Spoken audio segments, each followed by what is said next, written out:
Day 15th of month of Mar Cheshvan corresponds to your site Hilula of Chazon Ish, Rabbi Avraham Yeshaya Karelitz, Zecher Tzaddik. As you know, he was one of the greatest Chachamim Rabbanim among Ashkenazim, Achenu Ashkenazim. He was born on November 7th of 1878, and he passed away on 15th of Cheshvan of 1953. He lived 74 years. He was born in Kosovo, as they say, in Russia, and he passed away in Bnei Brak, Eretz Yisrael. From 1933 to 1953, the last 20 years of his life, he lived in Eretz Yisrael. He made Aliyah to Eretz Yisrael and he lived there. Unfortunately, his wife and his daughter were murdered by Germans. But Baruch Hashem, he was able to run away. It is interesting to know that Chazon Ish's sister got married to Rav Yaakov Kamenetsky, Zecher Tzaddik, Stapler Agaon. Rav Yaakov Kamenetsky.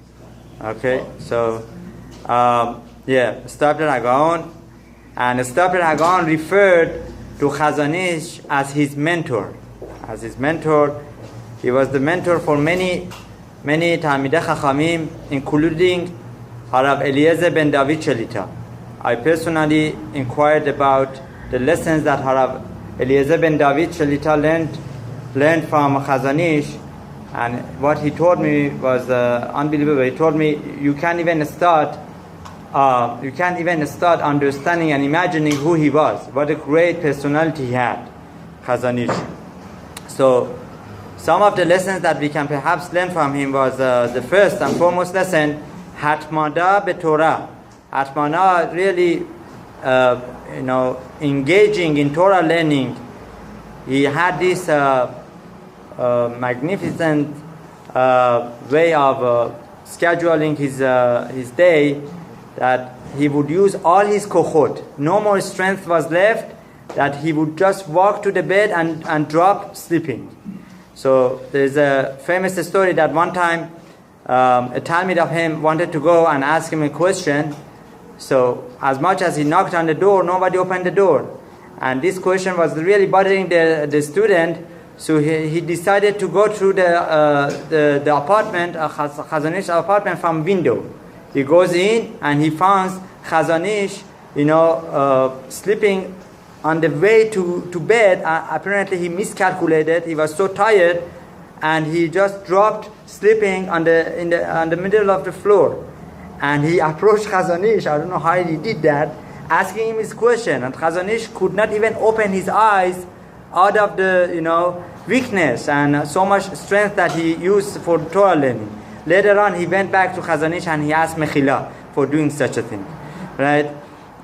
So his Hatmada of the Torah, he was very influential in the Israeli government. He was the person who was able to meet with Herzl Ben Gurion to make sure that there would not be